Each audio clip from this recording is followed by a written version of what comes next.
جب نادر شاہ درانی جب اس نے ہندوستان پر حملہ کیا اور قبضہ وبضہ کر لیا، حالات نارمل ہو گئے، تو نادر شاہ درانی کا ایک وزیر شیعہ تھا جس کا نام تھا مہدی۔ مہدی نے کہا نادر شاہ سے کہ بھئی اب تو سب ہو گیا، اب ہم کو اجازت دیجئے، میں ذرا نجف جانا چاہتا ہوں۔ نجف کاہے کے لیے؟ کہا حضرت علی علیہ السلام کی زیارت کو، مولا کی۔ نادر نے کہا تم لوگ بھی شیعہ لوگ عجیب آدمی، مردے کی زیارت کو کیا پاؤ گے جا کے؟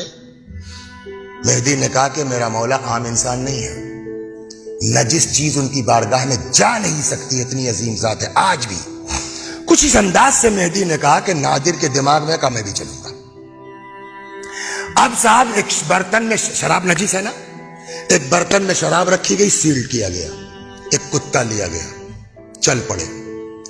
جیسے ہی حرم کا احاطہ آیا، سپاہی اپنی طرف کھینچ رہے ہیں، کتا اپنی طرف کھینچ رہا ہے۔ کتے میں طاقت زیادہ ہے، یہ چار چار سپاہی کھینچ رہے ہیں۔ زنجیر ٹوٹ گئی، کتا الٹے پاؤں بھاگا۔ کہ یہ بات تو ٹھیک ہے لیکن شراب تو اندر آ گئی ہے۔ مہدی نے کہا کھولو۔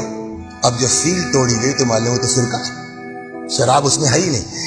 اس چیز کو دیکھ کر کے نادر بڑا جذباتی ہوا، آیا حرم امیر المومنین میں قبر میں مولا پر، جو تاج جیت کے لے گیا تھا یہاں سے، اس نے اپنا تاج قبر مولا پہ رکھ دیا۔ کہتا آقا تم ہو، مولا تم ہو، شاہ تم ہو، تمہاری بارگاہ اس لائق نہیں ہے کہ یہاں کتے لائے جائیں۔ جو لوگ تھے ان سے کہا مجھے میرے ہاتھ میں باندھو رسی، کتے کی طرح لے چلو علی کی بارگاہ۔ اب کسی کی ہمت نہ پڑے، ابھی تازہ تازہ معجزہ دیکھا ہے، کل کو جو ہاتھ باندھے گا اس کی خیر نہیں ہے۔ کہتے ہیں ایک دست غیب نمودار ہوا، رسی باندھی ہاتھ میں، لے کے آئے قبر تک، تاج رکھ دیا۔ آقا تم ہو، مولا تم ہو، مجھ کو تمہاری بارگاہ میں کتے کی طرح آنا چاہیے۔ اسی کے بعد سے سمجھے اس نے اپنے نام کے ساتھ لگا لیا کلب علی۔ اس کی مہر میں یہی جملہ تھا، کلب آستان علی نادر شاہ قلی۔ اب یہاں سے نجف سے اصل سنانا، یہ نجف سے زیارت وغیرہ کر کے مہدی نے دیکھا معاملہ درست ہے، لے کے آ گیا کربلا۔ اس کو پہلے لے کے آیا امام حسین علیہ السلام کی بارگاہ میں، ایک ایک چیز سمجھانا شروع کی۔ یہ امام حسین کی قبر ہے، یہ علی اکبر کی قبر ہے، یہ حبیب ابن مظاہر ہے، یہ شہداء ہے، سب کی زیارت ویارت کروانے کے بعد اب لے کے آیا حضرت عباس کی قبر۔ یہ کس کی قبر ہے؟ کہا یہ حسین کے بھائی علی کے فرزند ابو الفضل عباس کی قبر ہے۔ نادر شاہ کے دماغ میں بات آئی نہیں، کہنے لگے جب یہ علی کے بیٹے ہیں، حسین کے بھائی ہیں، تو جیسے اصحاب کی قبر ساتھ میں ہے، بیٹے کی قبر پاس میں ہے، تو بھائی دور کیوں ہے؟ اب نادر نے، وہ مہدی نے لاکھ سمجھانا چاہا، ان کی خواہش تھی، ان کی وصیت تھی، لیکن اس کی سمجھ میں نہیں آ رہا۔ اچانک، اب یہاں سے سنیے، اچانک شور گریہ بلند ہوا۔ کیا بات ہے؟ تو مہدی نے کہا کہ یہاں تو اکثر مصیبت زدہ آتے رہتے ہیں، کسی کے اوپر کوئی آفت آئی ہوگی، آیا ہوگا اپنے حالات کو درست کرنے کے لیے۔ کہا بلاؤ دیکھو کون ہے۔ ایک لڑکا جوان پکڑ کے لایا گیا۔ کیا بات ہے؟ کہنے صاحب ہم کربلا کے پاس کے گاؤں کے رہنے والے ہیں، مجھے دن کی طرح یاد ہے، رمضان المبارک کا مہینہ تھا، رات میں جب یہ مطالعہ کر رہا تھا میں، خدا شاہد اٹھ کے بیٹھ گیا میں پڑھتے پڑھتے کہ کتنے خوش قسمت وہ لوگ ہیں کہ جن کے یہاں اتنی اچھی رسمیں پائی جاتی ہیں۔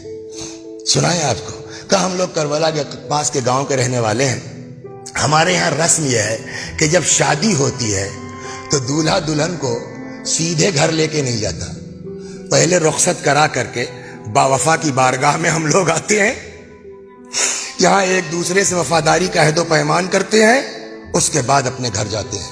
میری بھی شادی ہوئی تھی، گاؤں کی رسم کے مطابق میں اپنی بیوی کو لے کے گھر کے لیے، کربلا کے لیے آ رہا تھا کہ راستے میں ڈاکوؤں نے حملہ کر دیا، سارا مال و اسباب جو لوٹا وہ تو لوٹا ہی، میری بیوی کو بھی اٹھا کے لے کے چلے گئے۔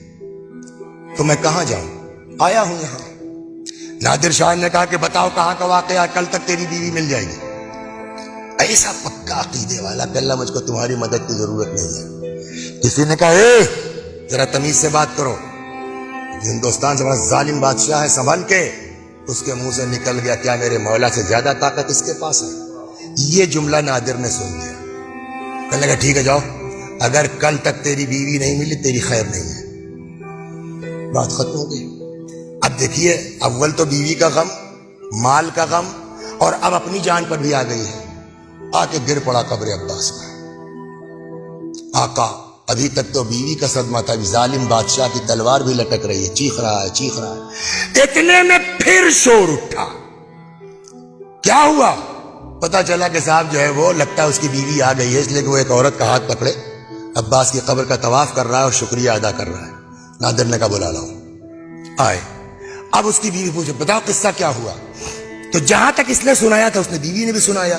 اس کے بعد وہ کہتی ہے کہ جب ڈاکوؤں نے حملہ کر لیا، مال و اسباب لوٹ لیا، مجھ کو بھی لے کے چلے، تو اب تو میں کسی سے کچھ فریاد کر نہیں سکتی۔ جب کچھ نہیں سمجھ میں آیا تو میں نے وہیں سے رخ کیا کربلا کا۔ بات نکلی تھی، میں نے چھیڑا مانگنے کا سلیقہ۔ کیا کہہ کے مانگا معلوم ہے؟ اے سقائے سکینہ میری مدد کرو، نہیں۔ اے باب الحوائج میری مدد کرو، نہیں۔ عجب جملہ کہا۔ کہتی جب ہر طرف سے مایوس ہو گئی میں تو میں نے رخ کیا کربلا کا، اور وہیں سے چیخ کے کہتی ہوں اے زینب کے بھائی، میری عزت تمہارے حوالے ہے۔ اے زینب کے بھائی، میری عزت تمہارے حوالے ہے۔ کہتی جیسے ہی میں نے یہ جملہ کہا ایک سوار نمودار ہوا، سارے دشمنوں کو تہے دیکھ دیا۔ اچانک کیا دیکھتی ہوں؟ کربلا میں عباس کے قبر کے پاس اپنے شوہر کے قریب کھڑی۔ اللہ اکبر۔ بس بات وہی ہے، مانگنے کا سلیقہ۔